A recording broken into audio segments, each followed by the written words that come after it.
na naman ay mag-video na naman tayo.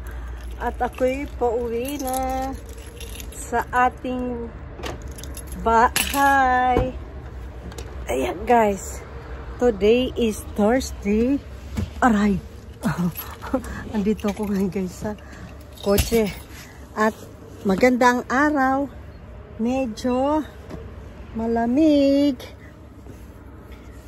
Ayan, nasa na yung susi ko. So, hi. Alam nyo guys, magpa-vlog tayo mga baby.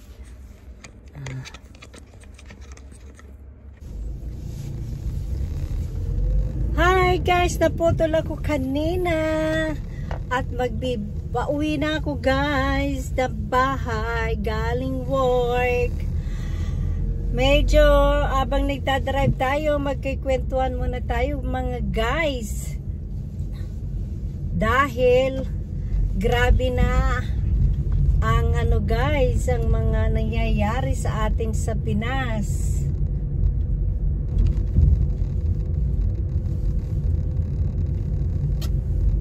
So, alam niyo ba guys, akala ko guys ay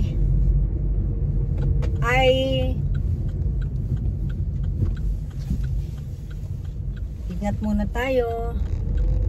So, alam niyo ba guys, dati suportado ako dati sa kay BBM, no? Nung kumakandidato pa lang yan, BBM talaga ako. Lalo akong natuwa guys na tandem sila ni Sara Duterte. So sabi ko, pag itong dalawa ito nanalo, si BBM at si Sara Duterte, ay magiging maayos ang bansang Pilipinas. Kaso instead na maayos ay lalong gumulo. Magulong-magulo na ngayon ang Pilipinas dahil pinag-iinitan nila ang mga Duterte. My gosh, bakit galit na galit ang gobyerno ngayon sa mga Duterte? Alam nyo guys, sabihin ko lang sa inyo, oo, maraming namatay nung si Duterte pa ang president. Maraming pinatay, no? Pero dahil nga sa mga adik, at kriminal. Pero you know, Duterte is the best president ever dito sa Pilipinas, no? Duterte, yes, Duterte killed 1,000 people, but he saved millions of lives, no? Yan ang isipin nyo. Nung si PRRD ang pangulo dyan, tahimik ang Pilipinas. Ang daming mga nabago, naging disiplinado ang mga tao, no? Safe yung mga bata, walang takot yung mga tao na mang-rape, takot yung mga taong mang-kidnap. Now guys, anong nangyari ngayon? Bakit ngayon lumala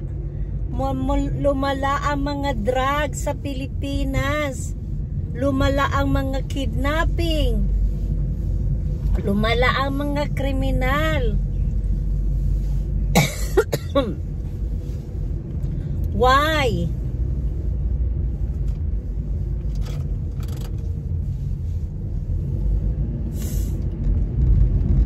Wala talaga lahat dyan talaga sa Pilipinas. Puro mga walang pagbabago talaga sa totoo. Pag mayroon tayong magaling na presidente, babatikusin, no? Bakit hindi na lang magkaisa ang mga Pilipino para umunlad ang bansa natin? Bakit nila pinag-iinitan si Duterte ang mga Duterte. Ano bang nagawa nila? Wala naman silang magawang masamang ginawa sa bansang Pilipinas. Kasi guys, look, if Duterte is a bad person, if PRRD is a bad person, why people love him?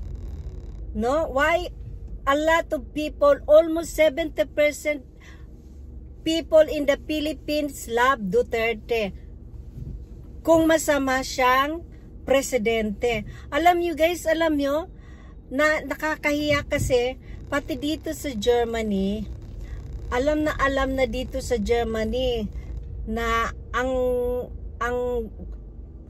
pangulo natin ngayon na si BBM ay adik nga. Pati mga German nagtatanong na kung totoo ba raw na adik yung presidente natin ngayon, ganyan. Kasi syempre, nababalitaan nila sa mga news. Imagine, saan ka first time in the Philippines na nabalita na ang presidente ay adik. Hindi ba nakakahiya? Ako nga, tinanong nga ako ng kasama ko sa work. Sabi niya sa akin, alam mo ba na napanood daw niya sa news na sa YouTube na ang presidente nyo ay adik. Totoo ba yun? Guys, alam mo, ang dami nakarinig. Sabi niya,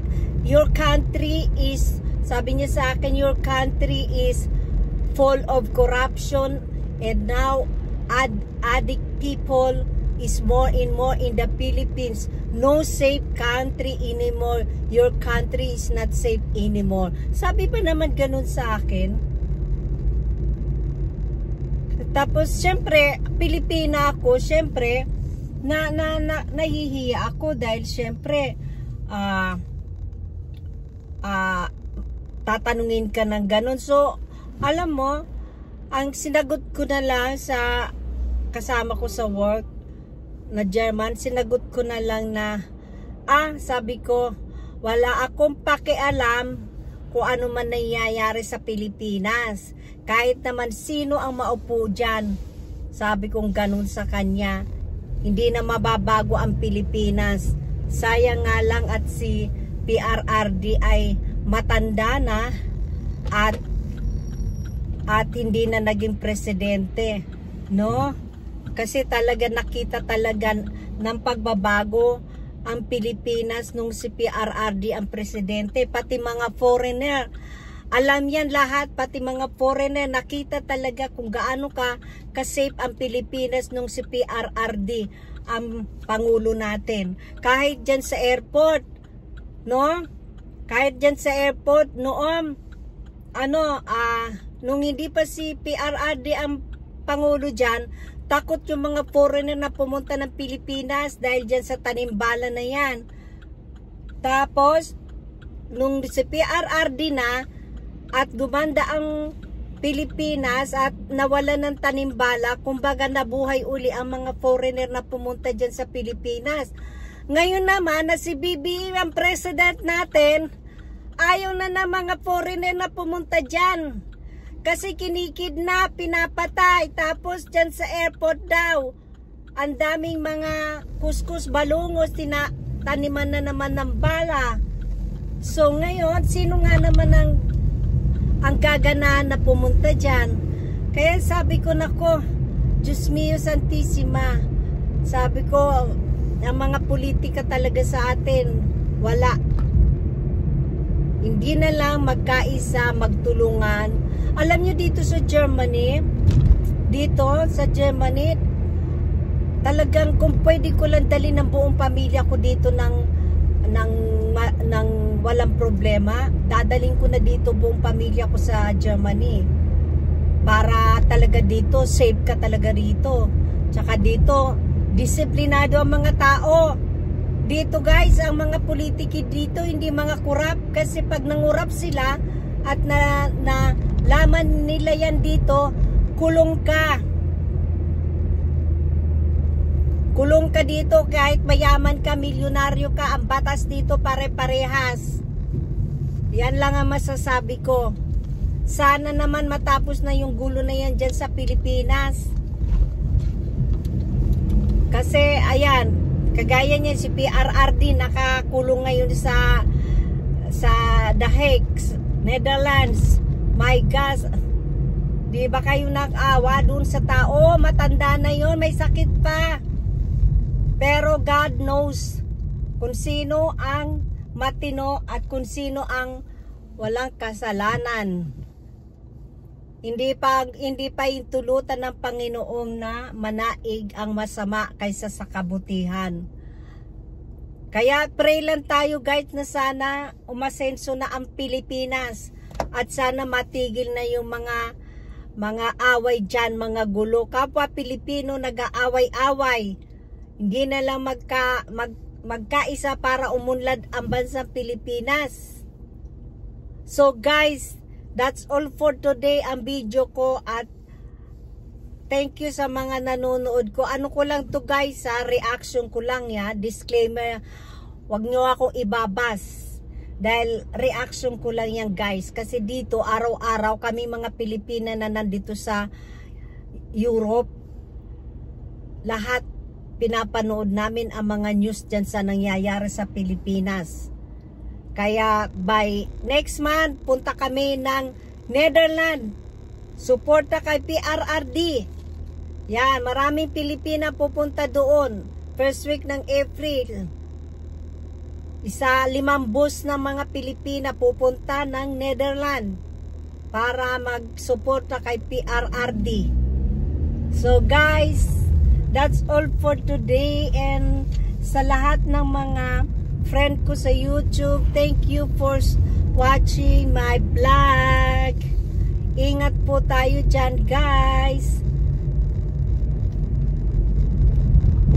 And see you again to my next vlog. Bye!